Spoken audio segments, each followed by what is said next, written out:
네, 여러분 안녕하세요. 가을바람입니다. 오늘 굉장히 유익하고 꽉 찬 하루를 보내고 왔습니다. 지금은 오후 8시 반입니다. 그래서 뒤에도 나오겠지만 오늘 했던 게 굉장히 많아요. 오늘 우선은 아침에 일어나자마자 우리가 아이온큐 기업 탐방 가서 인터뷰 이제 같이 갔던 그룹이 저까지 13명 정도 됐는데 같은 방에 들어가서 이제 CFO 토마스 크레이머, IR 담당 상무인 조던 셰피로 상무, 최고 마케팅 책임자인 마가렛 아르카와, 그리고 엔지니어링 기술 전무인 딘 카스맨 전무까지 만나는 성과를 올렸습니다. 그래서 1시간 동안 제가 미리 준비한 질문들 모두 여쭤보고 답을 받았고요. 그 외에 같이 가셨던 그룹 중에 한 질문 3, 4개 정도 더 받아서 인터뷰를 마쳤는데, 이 인터뷰는 제가 바로 올릴 수 있는 게 아니라 제가 먼저 자막도 달고 편집 작업도 하고 그걸 이제 아이온큐한테 보내서 확인을 받아야 올릴 수 있기 때문에 한 3주 정도 걸린다고 생각을 하시면 됩니다. 그거는 이제 완성이 되면은 제가 업로드 드릴 거고요.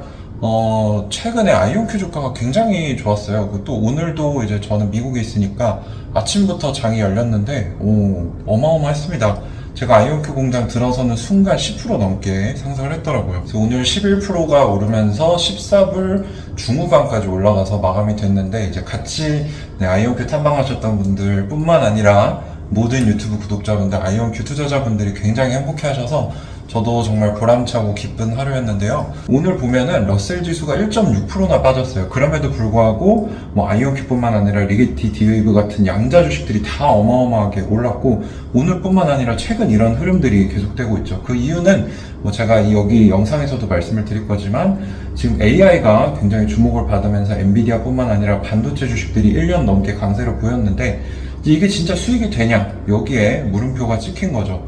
여기에 이제 연산의 한계 이런 것들도 나오게 됐고, 더 나아가서 대규모 전력 수요가 있는데 이게 현재 친환경 트렌드로 가는 거랑 맞지 않죠.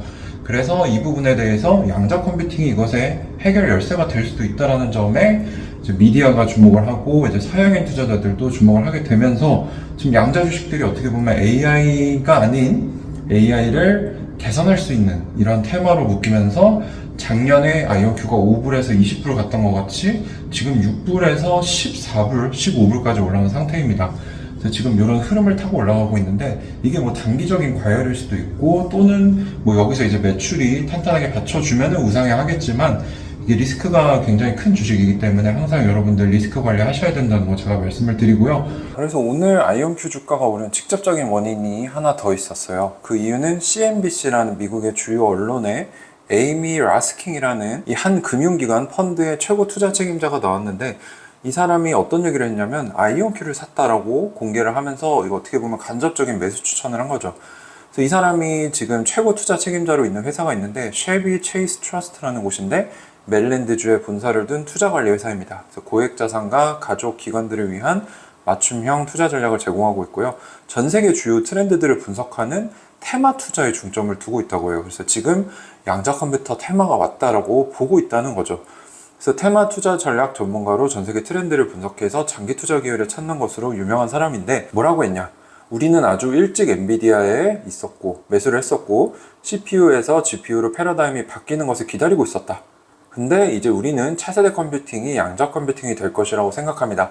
우리는 AI를 제대로 하려면 양자가 정말 필요하다고 생각합니다 라는 말을 남깁니다. 그래서 이제 아이온큐에 대해 소개를 하면서 이 이온 트랩이라는 기술을 쓰고 있고 연 1억 불 수주에 도달을 하고 있고 공군과 계약을 하고 있다. 그래서 가능성이 있다고는 보지만 일단 소량의 포지션을 취했다라고 얘기를 하면서 3달 동안 많이 오른 차트도 보여줘요. 많이 오르긴 했지만 그럼에도 아직 매출이 적고 64EQ가 내년에 나오면 훨씬 더 큰 주식이 될 가능성이 있다라고 어떻게 보면 매수 추천을 하면서 주가가 10% 넘게 급등을 했죠. 그래서 이 단기적인 원인이 제일 컸고, 기억해보면 예전에도 CNBC에 한번 피터 잭슨 CEO가 나왔던 적이 있어요. 1, 2년 전에. 그때도 주가가 10에서 한 10% 정도 올랐던 걸로 기억을 합니다. 단기적으로는 이게 주가 상승의 원인이었다라고 볼 수 있는 거죠. 어쨌거나 좋은 흐름을 타서 저는 너무 좋고요.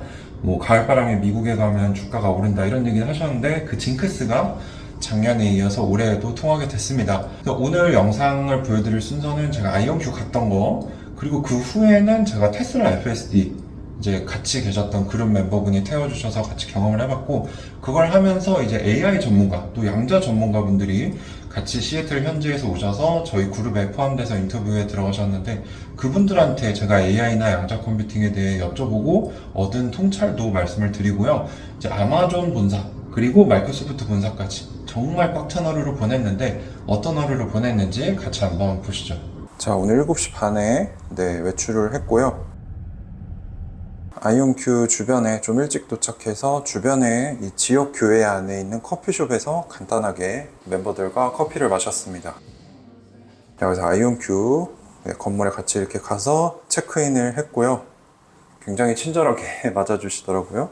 안에가 굉장히 깨끗했습니다. 그래서 이렇게 2층에서 저희가 인터뷰 Q&A 시간을 가졌고, 보시면 새로 지어서 굉장히 깔끔하고 넓더라고요.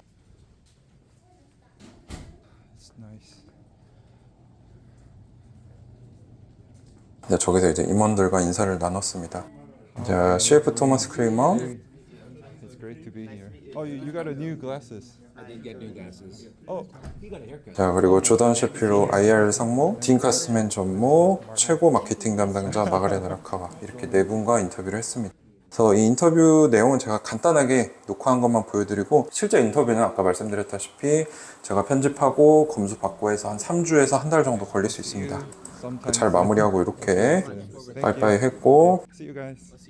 네, 이렇게 또 간단하게 앞에서 사진도 찍고 나왔습니다. 그래서 이렇게 입장권 제가 받았던 거, 딘 카스맨 전무, 그리고 토마스 크레이머와 조던 셰피로. 그리고 저희 그룹 멤버 중에 양자나 AI 쪽 전문가분이 세 분이 오셨어가지고, 이분들이 이 공장 투어나 Q&A를 어떻게 보셨는지 좀 피드백을 바로 그 자리에서 생동감 있게 받아봤습니다.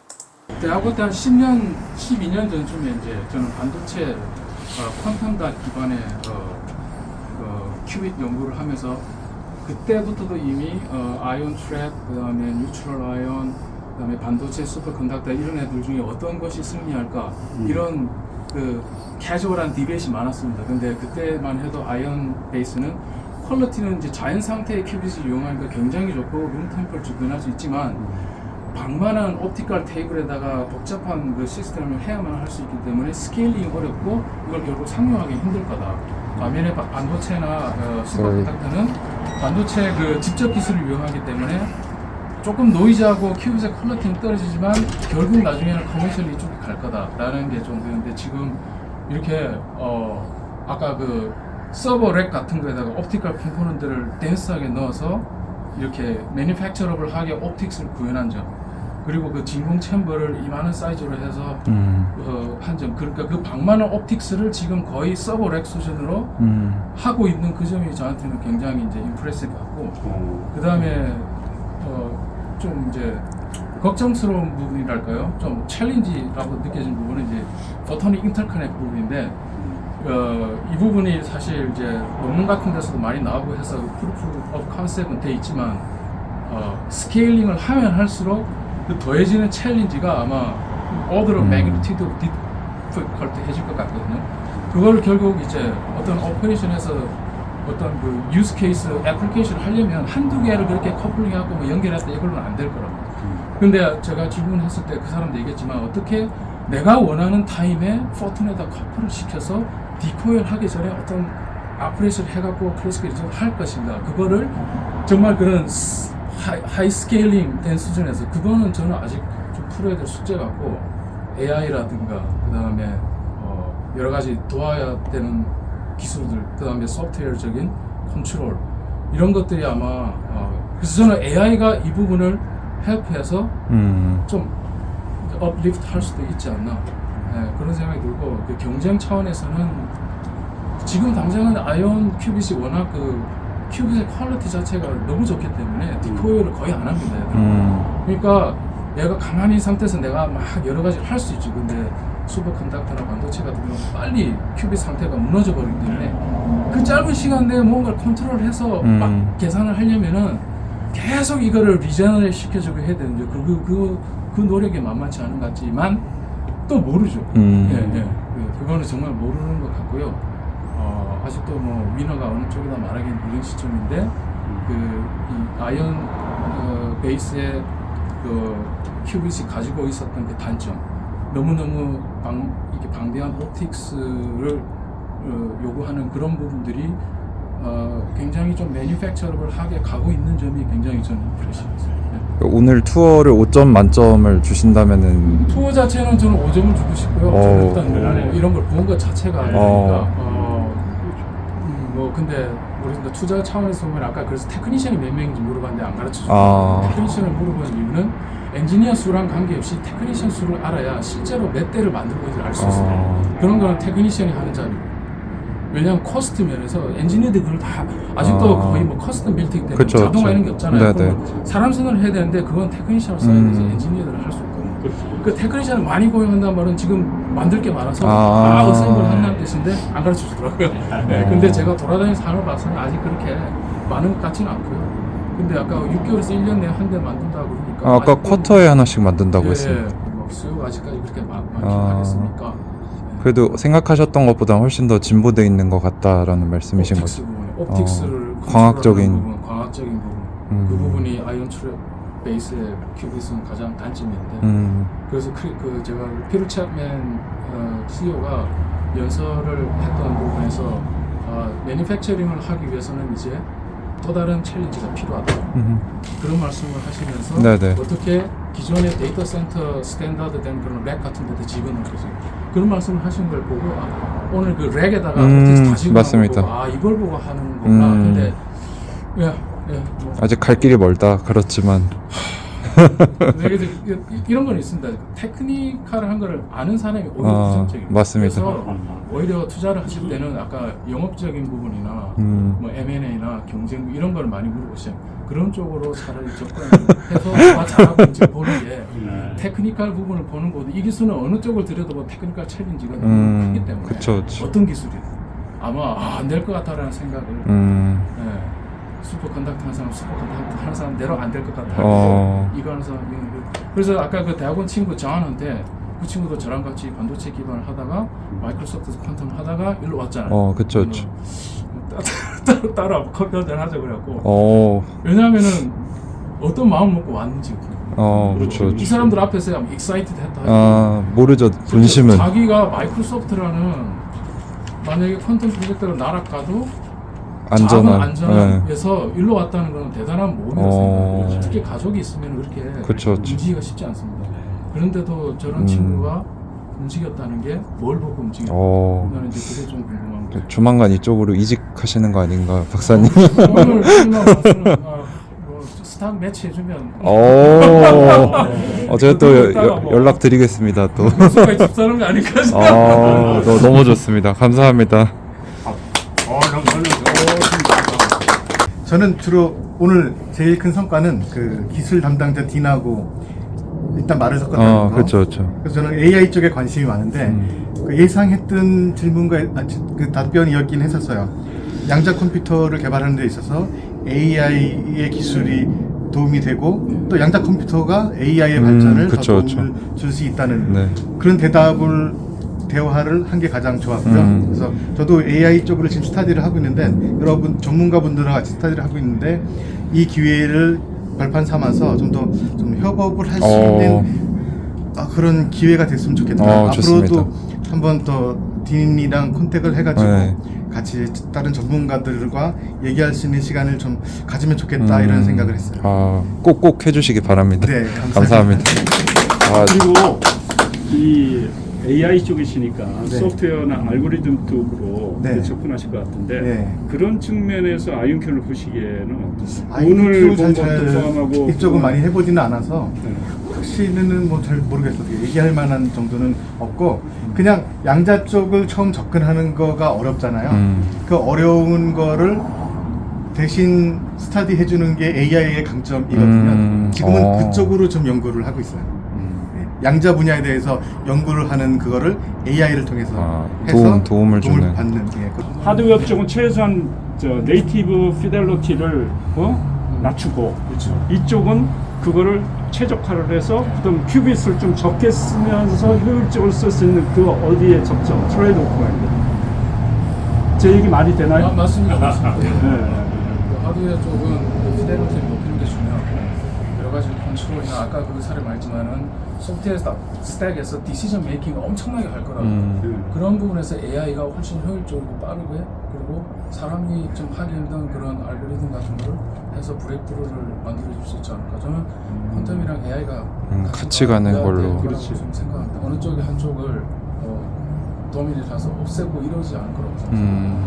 뭐 여러 사람들이 동의하지만 쿼럼 컴퓨터가 제너럴 컴퓨터처럼 모든 데 다 쓸 수는 없거든요. 몇 가지 특수한 하지만 굉장히 파워풀한 쪽이 쓰일 거기 때문에 결국은 하이브리다이징으로 가게 될 것 같아요. 그러니까 피들 챔맨도 데이터 센터 표준에 맞는 렉으로 하려고 그쵸. 하는 게 그렇지.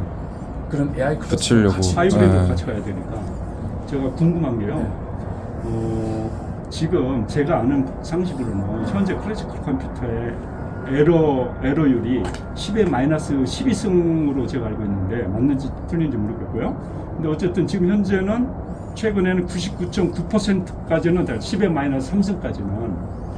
그런데 만약에 양자 컴퓨터가 현재 클래시컬 컴퓨터 정도의 에러율까지 그걸 낮춘다면 에러 커렉션이나 뭐 어쨌든 이것도 가고 소프트 하드웨어에서도 이게 기술이 되면 그러면 현재 클래시컬 컴퓨터가 하는 거를 똑같이 하거나 그러니까 기능을 다 커버를 할 수 있나요? 이론적으로. 만약에 12승까지 된다면 에러율을 낮출 수 있다면. 이제 다 할 필요가 없다고 생각합니다. 저는. 왜냐면은 아니 싼데 PC 뭐 100만 원 주고 사가지고 할 수 있는 일을 굳이 양자 컴퓨터를 쓰게 그런데 할 수는 있는데 만약에 그런 에러를 에러를 12승까지 낮춘다면 그 다음에 스케일링을 할 수 있다면 큐빗의 숫자 스케일링하고 근데 거기가 만만치 않아요. 스케일링이 만만치 않은 거죠. 그 스케일링이 문제군요. 예. 하나를 똘똘하게 2개 정도 이렇게 엔탱글 할 수 있지만 이걸 100개 이상 막 큐빗을 만든 다음에 이걸 전체를 그래서 아까 뭐 퀀텀 리피러, 뭐 퀀텀 래치 이런 게 필요한 게 아까 걔도 로컬 소스에 저장을 해놨다가 또 이제 왜냐하면 얘들을 한꺼번에 쫙 해가지고 사실 기존 클래식 컴퓨터도요 그걸 중간중간에 래치 같은 거에다가 정보를 저장했다가 다음 클락이 오면 보내고 기다렸다가 보내고 이런 게 있습니다. 그렇구나. 그런 싱크로나이제이션 컴퓨팅을 한다는 거는 여러 가지 로직들이 계산을 한 거를 같이 이렇게 해서 보내야 되는 거예요. 근데 막 지금은 퀀텀 컴퓨터는 이걸 컨트롤하기 굉장히 힘들다고. 저는 그러니까 하버드에 있을 때 알란 교수님하고 퀀텀 AI를 했었는데 네네. 오늘 여기 와서 이제 아이언큐 보니까 상당히 감동이 많이 오고 그래서 이제 어떻게 하면은 얘가 이제 사실은 빨리 프랙티컬하게 될 건가 여러 가지 이제 고민을 하고 있는데 최근에 이제 AI 중에서 트랜스포머, GPT 이런 거 있잖아요. 네네네. 걔가 사실은 마지막 단에 랜덤한 부분을 좀 쓰거든요. 그게 되게 퀀텀하고 닮은 것 같아요. 네. 그래서 이제 클래시컬 컴퓨터처럼 정확도를 많이 높이는 것도 좋은데 또 하나 방법은 아예 AI 쪽에 가면은 그렇게 높은 정확도 없이 퀀텀을 이용할 수 있을 것 같아요. 그렇지. 그리고 일본에서 개발한 이제 퀀텀 디퍼런셜 프로그래밍이라는 기술을 이용하면 네네네. QPU까지 가기 전에도 퀀텀의 그 디바이스 상태에서 이용할 수 있는 방법이 있고 약간 거기서 먼저 브랜치 아웃이 되고 그 다음 스텝으로 가지 않을까 그건 조심하게 생각해 보고 있는데 아직까지는 뭐 그게 어플리케이션으로 나온 게 없어갖고 좀 기대 수준이죠. 어쨌든 오늘 본 건 너무 고맙고 다행입니다. 많은 걸 또 볼 수 있어요. 양자와 AI는 같이 갈 것 같다라는 말씀 많이 해주죠. 자, 인사 한 번만 하고 마무리하도록 하겠습니다. 감사합니다. 감사합니다. 자, 그리고 이 멤버분 중에 한 분이 모델 Y의 FSD를 신청하셨다고 해가지고 호출부터 해봤어요. 호출을 하면은 차가 이렇게 주차장에서 주인 앞으로 옵니다. 후진도 자유롭게 되고요. 그리고 FSD를 테스팅을 해봤습니다. 너무 궁금했어요. FSD가 어느 정도 수준인지. 지금 모델 Y를 탔고요. 이번에 오신 분들이 좀 어떻게 좀 한번 누르면 시작된 거예요. 예, 한 번 누르면 시작이 되고 출발한 다음에 두 번 누르면은 자율주행이 돼요. 이제 FSD가 여기서부터- 켜진 건가요? 예. 이렇게 이 레인보우가 나오면은 네. 이 줄 파란 줄이 나오면 되는 거고. 저 혼자 우회전을 하려고 좌회전. 조금 거치네요. 얘가 운전이 좀 거친데. 운전이 좀 거쳐요. 어이구. 갑자기 무서워졌어요. 저. 처음에 적응하는데 조금 시간이 어. 걸려요. 이게 리비안이 되게 많이 보이더라고요. 여기. 예. 리비안도 많고 사이버 트럭은 한 2달 사이에 엄청 많아졌어요. 어제 사이버 트럭 시승했습니다. 아 예. 재밌더라고요. 경험해 보시니까 어떠세요, FSD? 이게 저는 이거 유료 사용자는 아니고 아, 한 4, 5개월 전에 무료로 한번 나왔었어요. 예. 저는 원래 자율주행에는 부정적이었어요. 아. AI를 전공을 하고 있지만 네네네. 그 오토파일럿 무료 기능이 있잖아요. 예. 기본 기능. 그걸 사용할 때는 지금 느끼시는 것처럼 이것보다 더 쫄리거든요. 그래서 부정적이다. 여러 가지 의외 사항도 많고 했는데 FSD 그때 공짜로 사용하고 보고 나서 많이 변화가 됐어요. 나도 좀 돈이 풍족하면 아이언큐 투자로 돈을 더 많이 벌면 이거 돈 주고 할 만하다 진짜요? 정도로 돼요. 100%는 아니고 한 95% 정도는 자기 혼자 다 하는 것 같아요. 그때 당시에. 근데 이게 지난주 며칠 전서부터 무료로 또 제공이 돼서 아직 지금 버전은 제가 많이 이런 경우 이제 우회전이구나. 스스로 우회전을 좀 빨간불 인식해서 네. 멈췄고. 그래서 오토파일럿하고 지금하고 다른 거는 신호등을 인식한다는 거. 오토파일럿이 인식을 못하고. 신호등 인식만 해도 전 진짜 편할 것 같거든요. 네. 근데 가속이 진짜 세게 하네요. 가속을. 브레이킹도 좀 세게 하고. 목적지를 설정하고 FSD를 키신 거죠. 네. 그럼 알아서 가는구나. 주차까지 알아서 하나요? 일단 자율주행을 멈추고 자동 주차를 하면은 자기가 주차를 자동 해요. 주차 기능을 켜야 돼요. 맞아요. 그 연결돼서 하지는 못하더라고요. 그 모델 Y를 처음 테슬라 입문하신 거예요? Y로? 예. 근데 한 7년에서 10년 전에 미네소타에 살 때 한번 테스트 드라이브를 했었어요. 그때도 이 자율주행이 돼 있었거든요. 그래서 고속도로에서 차선 바꾸고 하는 것도 되더라고요. 그때부터 뿅 가서 테슬라도 좀 투자를 하고 그 다음에 이게 나오면은 사야 되겠다라고 해서 미리 예약해서 사고 그랬어요. 고속도로 들어왔고요. 고속도로 진입하는 것도 자기가 알아서 진입을. 지금 이거 옆에 차가 있다고 빨간색으로. 좌회전을 이거는 FSD 아니래도 이게 나와요.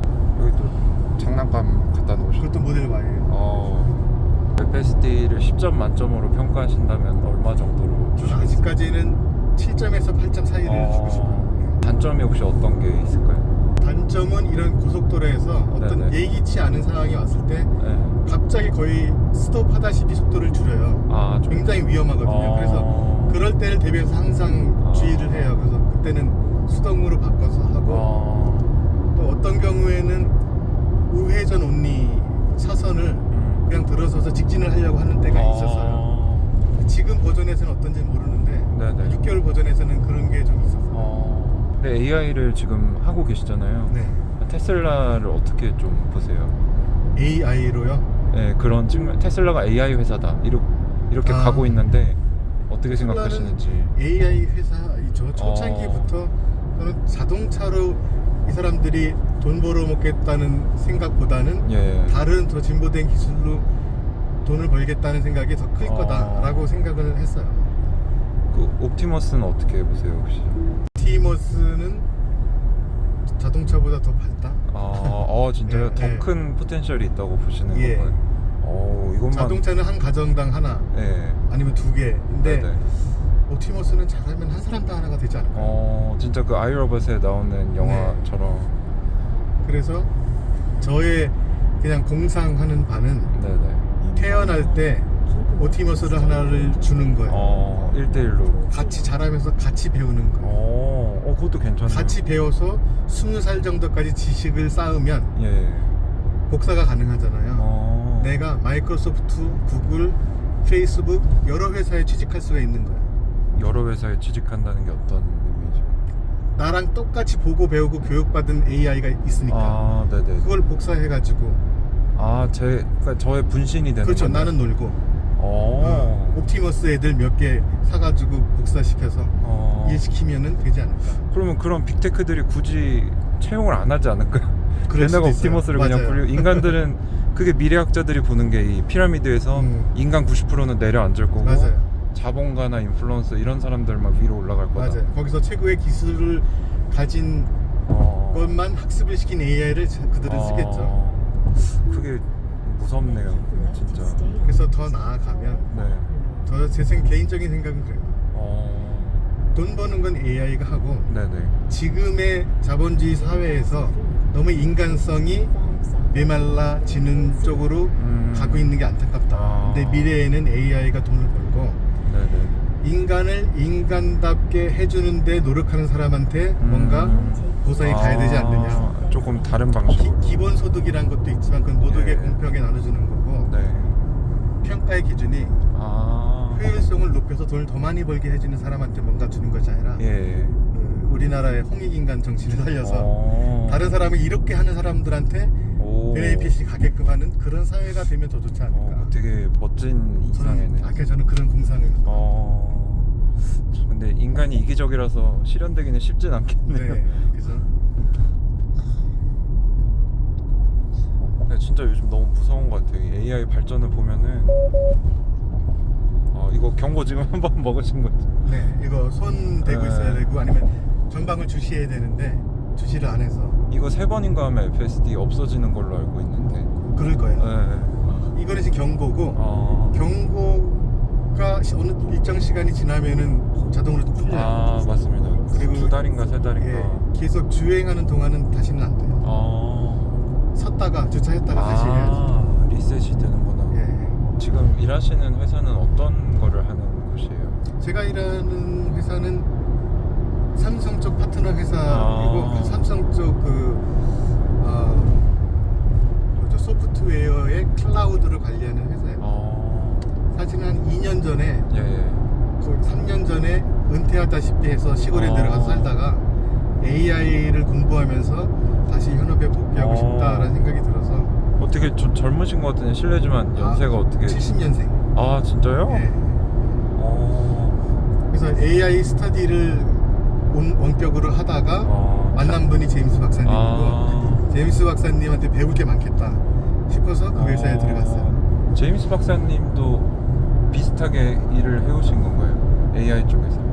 저는 AI 조금 많이 했죠. LG에 있으면서 AI 했고. LG 어디 LG 계셨어요? 전자. LG전자에 계셨어요? 제임스 박사님은 하버드에서 양자 AI를 옛날에 전공을 하셨고 예. 삼성하고 LG에서 임원급으로 AI 쪽에서 일을 계속 하시다가 오신 거죠. 아예 이민을 오신 겁니까? 영주권 받아가지고. 최근에 6불까지 내려갔다가 13불까지 오늘 올라갔는데 그쵸. 왜 그런 거예요? 그게 이제 서양인들이 지금 관심이 되게 많아졌어요. 피로제프 CEO가 포브스에도 나가고 해가지고 AI의 이 전력 수요나 연산의 한계를 양자가 뚫어버릴 거다 그런 얘기를 지금 여러 미디어에서 하고 있거든요. 근데 그 얘기를 예전부터 했는데 예전엔 챗GPT가 없으니까 사람들이 안 듣다가 이제 슬슬 빅테크들이 데이터베이스 짓는데 이게 뭐 전력도 안 되고 수익성 문제가 나오니까 어떻게 하지 하다가 이제 차세대 AI 테마를 찾다가 이제 양자가 주목을 받은 거죠. 그래서 SMR이랑 퀀텀이 지금 중소형주에서 가장 강세를 보이고 있죠. 금리나 되면서 이제 순환매가 도는데 SMR 퀀텀이 지금 제일 인기가 많습니다. 약간 테마성으로 올랐죠. 어떤 거예요? SMR이요? 예. SMR은 스몰 원자로. 소형 원자로 모듈. 저거 두 개밖에 살 수가 없을 것 같아요. 에너지를 많이 공급해주거나 예. 아니면 에너지를 적게 쓰는 걸 쓰거나. 저 둘이 어떻게 보면 대립을 하고 있는 거죠. 에너지를 적게 만드는 걸 발전소를 지을 거냐, 아니면 전력 수요를 아예 줄여버리는 퀀텀 컴퓨팅을 할 거냐. 안 그러면은 지금 그 오픈 AI 그 수익이 너무 적자가 많잖아요. 그렇죠. 한번 수행할 때마다 적자라고 들었거든요. 뭐 물어보면 챗GPT에. 두 가지 방향으로 안 가면은 이거는 그렇죠. 프랙티컬해지질 않아요. 근데 저는 퀀텀이 진짜 엄청나게 커질 거라고 생각을 하고 투자를 하고 있는데 3년 전만 해도 저보고 다 미친 사람이라고 했는데 그렇죠. 이제야 좀 아이언큐 덕분에 믿음이 많이 생기고 있죠. 지금 올라가는 거는 이제 한국인들이 40%를 들고 있어요, 아이언큐 주식에. 근데 그 플로팅하고 있는 주식이 별로 없는 거죠. 지금 한 1,000만 주, 2,000만 주? 근데 그거 가지고 이제 서양인 투자자들 들어오면서 주가를 올리고 있는 거죠. 한국인들은 이제 단타 물량만 나오고 있고. 그래서 이게 숏스퀴즈가 제대로 나오면 저는 뭐 36불 회복하는 건 일도 아니라고 보고 있거든요. 그래서 10배 목표로 10년 보고 투자를 하고 있는 거죠, 지금. AI는 항상 조심해야 돼요. AI는 90점이에요. 90점. 10점은 사람이 맥하죠. 10점을 AI를 맡기는 순간에 상당히 큰 데미지가 없어요. 아직은 너무 초기네요. 그래서 우리가 청신 가운데 제가 이야기했는데 AI 안전에 대해서 정말 좀 많이 고민하고 생각해야 될 것 같아요. AI를 잘 활용하지 않는 것도 문제고 AI를 너무 믿고 가는 것도 문제다. 과도기에 있는 것 같아요, 네. 지금. 저는 그 해결책이 퀀텀이 되기를 바라고 있는데. 그렇죠. 퀀텀이 되면 좀 네. 근데 회사가 제가 작년에 메릴랜드에 있는 본사에 갔는데 그때보다 진짜 많이 성장을 했어요. 2배 이상 커졌고, 그때는 시애틀 공장도 없고 거기 안에서 제조를 했는데 좀 되게 허접했거든요, 말 그대로. 근데 오늘 보니까 잘하고 있네, 이 정도는 느낄 수 있었던 것 같습니다. 그 두 창립자가 퇴사를 하면서 사실 한국인 투자자들이 되게 패닉을 했었거든요. 크리스 먼로 교수님이랑 김정삼 교수님이랑. 두 분은 어떻게 나가신가요, 우리가? 원래 나가기로 계획이 돼 있었던 것 같아요. 어느 정도 기틀을 잡아놓고 이제 임원들이 구성이 되니까 우리는 듀크로 돌아가서 거기서 연구하는 거는 다 아이언큐가 가져가거든요. 그 계약이 돼 있어서 아마 주식을 140만 주인가 주고 5년짜리 계약을 샀을 거예요. 그래서 이제 교수님들은 아무래도 그런 사업적인 부분보다는 연구에 매진하고 싶으셔서 빠지신 거고. 이게 맞는 것 같아요. 스테이지마다도 리더십이 달라질 것 같아요. 그렇죠. 근데 피터 제프맨 CEO가 엄청나더라고요. 계획이나 실행력이. 이 상장한 3년 동안 기술적 마일스톤이랑 재무적 마일스톤을 다 초과 달성하고 있거든요. 저는 대단한 CEO라고 생각을 합니다. 네. 그러니까 좋은 데가 있어야 되잖아요. 실리콘밸리는 스탠포드인가요? 그게 그렇죠, 그렇죠. 네, 실리콘 스탠포드가 있고 여기도 뭐 워싱턴 대학교라고 좋은 데가 있는데 그것보다 기본적으로 운 좋게 빌 게이츠가 여기 고향이 여기라서 그런 거 같아요. 빌 게이츠가 여기서 시작했고, 네네네. 그다음에 제프 베이조스는 시작은 어디서 했는지 거기도 여기일 거예요. 그래서 여기는 일단 빅 테크는 아닌 빅 회사가 많이 있었어요. 초창기에 보잉이 거의 여기 먹여 살렸고, 본사가 지금은 시카고에 있다고 하는데 네. 본사가 여기였고, 공장은 지금 아직도 여기에 있어요. 그 다음에 마이크로소프트로 옮겨갔고, 그 다음에가 이제 아마존으로 옮겨갔죠. 이렇게 계속 보잉 시대부터 세계 굴지의 회사들이 계속 생겨났어요. 그게 운이 좋았던 것 같아요. 제가 이 질문을 드리는 게 아이언큐가 왜 여기다가 공장을 지었는지를 잘 모르겠어가지고. 저도 잘 모르겠어요. 그러니까 제가 유추할 수 있는 건 아마존 본사가 있잖아요. 근데 피터 제프맨이 아마존 프라임 테크놀로지 디렉터였거든요. 그래서 제 생각에 아마존이랑 뭔가 관계가 있나. 그리고 여기가 또 좋은 게 두 빅 클라우드 회사가 여기가 본사잖아요. 아마존하고 마이크로소프트. 클라우드에 양자 컴퓨터가 올라가. 클라우드 쪽을 뭐 할 필요가 있으면 여기가 제일 좋은 장소 아닐까. 딘 카스맨 블루 오리진 출신이에요. 이제 시내로 진입했는데 사람 건너는 거 지나간 다음에 가네요. 이건 잘하네. 시내 주행은 괜찮은데요? 예. 오히려 도심 주행이 더 뛰어난 것 같은데. 아까 고속도로도 제가 개입 안 했어도 됐을 것 같기도 해요. 근데 이게 무서워서 맞아요. 둘 수가 개입할 없으니까. 수밖에 없어. 얘가 갑자기 속도를 줄였어요. 그래서 나는 그런 경우가 가끔 있었거든요. 그래서 갑자기 속도를 줄이길래 이거를 풀고 제가 악셀을 밟았거든요. 근데 나는 앞에 차가 속도가 줄었는지 몰랐어. 얘는 그걸 인식한 것 같아요. 그래서 속도가 그쵸, 내가 인식하니까 줄었더라. 그때 예. 내가 브레이크를 밟은 거거든요. 그래서 아마 가만 놔뒀으면 얘가 그거를 인식하고 속도를 줄인 거기라면은 내가 개입 안 했어도 괜찮았을 것 같아요. 트위터에도 올라오는 게 아무 이유 없이 차가 멈췄다 그랬는데 알고 보니까 뭐 뒤에서 맞아요. 갑자기 차가 온다거나. 맞아. 내 판단은 네. 오히려 내 판단이 틀렸는데 그쵸. 틀린 걸로 개입하는 경우가 있었죠. 얘는 비전으로 다 보고 있으니까. 여기가 스피어스고. 자, 이렇게 아마존 본사에 도착해서 스피어라는 식물원에 또 들어갔고요. 여기서 이렇게 아마존 본사 앞에서 바나나를 공짜로 나눠준대요. 직원들뿐만 아니라 주변 주민들도 와서 자유롭게 바나나를 먹고 있는 모습. 이게 어떻게 보면 일련의 사회적인 환원인 거죠. 그래서 아마존의 이런 모습들을 경험을 할 수 있었고,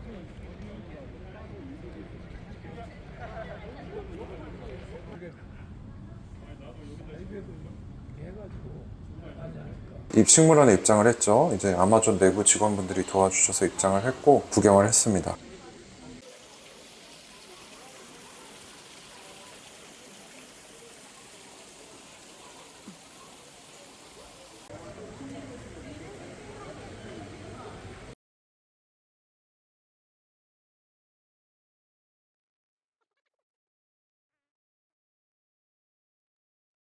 이게 내부에 엘리베이터에 아이디어 떠오르면 바로 메모하라고 화이트보드로 되어 있고 매직도 있더라고요.